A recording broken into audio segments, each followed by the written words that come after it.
Jaringan komputer dan internet. A. Jaringan komputer dan manfaatnya. Hal yang pertama yang akan kita bahas yaitu jaringan komputer. Jadi, jaringan komputer adalah perangkat komputer atau perangkat TIK lainnya yang terkoneksi satu sama lain dan bertujuan untuk berbagi sumber daya baik berupa data maupun informasi. Berikutnya, ada beberapa manfaat jaringan komputer. Yang pertama, saling berbagi sumber daya dan peralatan. Komputer yang terkoneksi dalam jaringan dapat saling memanfaatkan perangkat keras seperti printer, scanner, dan perangkat lain secara bersama. Kedua, integrasi data. Berbagi data dan integrasi data lebih mudah. Yang ketiga, komunikasi. Dengan jaringan komputer dapat melakukan komunikasi antara satu perangkat dengan perangkat lain. Dan yang selanjutnya yaitu yang nomor 4, pemeliharaan dan pengembangan perangkat yang terhubung lebih mudah dengan biaya lebih hemat. Yang kelima, keamanan. Dapat digunakan untuk melakukan pengamanan secara pada semua perangkat yang tersambung ke jaringan sehingga lebih menghemat waktu dan tenaga. Dan yang terakhir, informasi terkini. Data atau informasi yang digunakan mudah diakses dan selalu merupakan data atau informasi terbaru. Berikutnya, poin B. Klasifikasi jaringan komputer. Berikut adalah klasifikasi jaringan komputer berdasarkan area. 1. Personal area network. Sebuah jaringan yang berfungsi untuk berkomunikasi antara komputer dengan perangkat lainnya seperti handphone, speaker, printer, scanner, dan lainnya. Yang kedua, local area network. Jaringan yang menghubungkan dua perangkat komputer personal atau lebih pada cakupan yang relatif dekat, misalnya dalam satu gedung, sekolah, kantor, warnet, lab, dan sebagainya. Yang ketiga, yaitu metropolitan area network.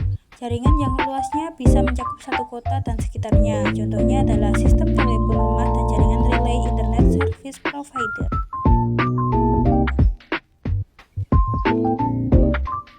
Berikutnya yang nomor 4, wide area network. Komputer ini mencakup wilayah yang luas seperti jaringan komputer antar kota atau negara. WAN membutuhkan router untuk menghubungkan antara sub-jaringan. Yang kelima, internet. Internet merupakan gabungan dari berbagai LAN dan seluruh jaringan komputer dunia secara luas dan global. Internet biasanya menggunakan protokol TCP atau IP dalam mengirimkan data.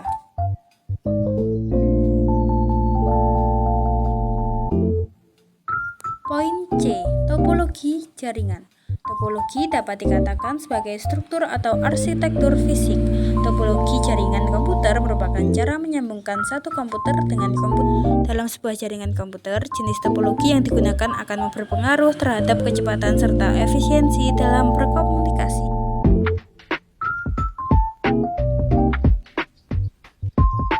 Berikutnya kita akan membahas mengenai jenis-jenis topologi. Pada gambar pertama terdapat topologi bus. Topologi bus yaitu seluruh komputer dalam topologi ini terhubung pada sebuah jalur data. Komputer yang terhubung dalam jaringan ini menggunakan jalur tersebut untuk mentransmisikan data. Gambar yang kedua yaitu topologi ring. Pada topologi ring, seluruh komputer dan periferal lainnya dalam jaringan dihubungkan satu sama lain secara berantai, sehingga menyerupai cincin atau ring. Setiap data yang dikirim akan ditransmisikan mengelilingi seluruh jaringan. Komputer bertujuan akan mengambil data dari ring tersebut. Pada gambar yang ketiga yaitu topologi star. Pada topologi star, seluruh komputer baik client maupun server terhubung dengan sebuah konsentrator untuk mendistribusikan transmisi data. Alat tersebut dapat berupa hub atau switch. Masing-masing komputer dalam jaringan dihubungkan ke konsentrator dengan menggunakan jalur yang berbeda. Gambar yang keempat menunjukkan topologi mesh. Seluruh komputer yang berada dalam jaringan dihubungkan satu sama lainnya secara langsung, point to point. Sebagai contoh, jika ada 5 komputer yang akan dihubungkan menggunakan topologi ini, maka komputer memiliki 4 jalur untuk terhubung secara keseluruhan. Topologi mesh biasanya dipakai untuk perlindungan berlapis pada saat pengiriman data. Berikutnya yang kelima, Topologi hybrid atau TRI.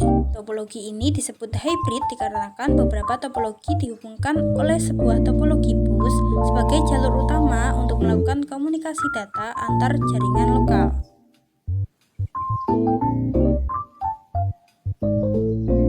Selanjutnya kita akan membahas poin D, aspek teknis jaringan komputer. Aspek teknis adalah suatu kondisi yang berkaitan dengan pengerjaan pembuatan jaringan komputer mulai dari sebelum, sedang, dan setelah jaringan komputer selesai dibangun.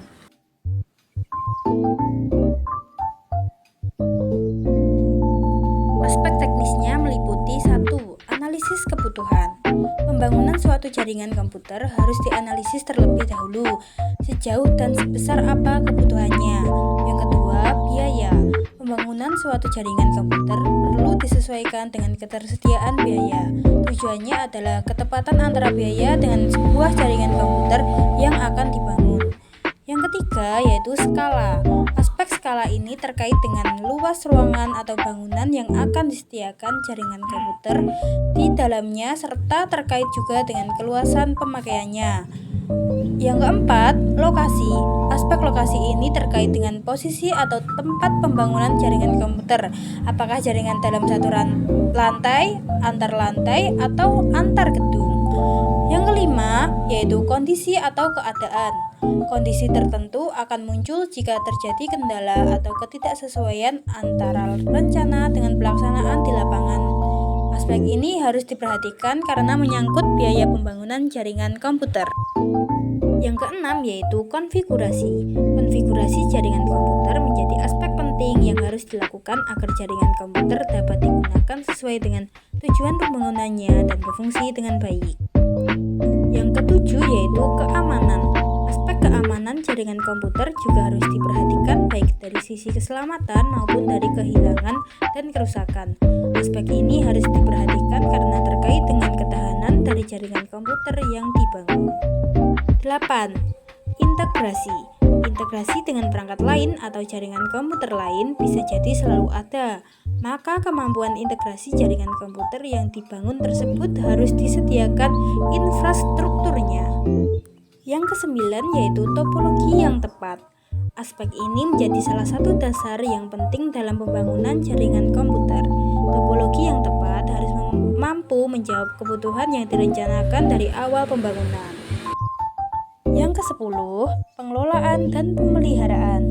Pengelolaan dan pemeliharaan menjadi aspek terakhir yang harus diperhatikan agar jaringan komputer yang dibangun dapat bertahan lama dan terhindar dari kerusakan yang mengakibatkan jaringan tidak berfungsi.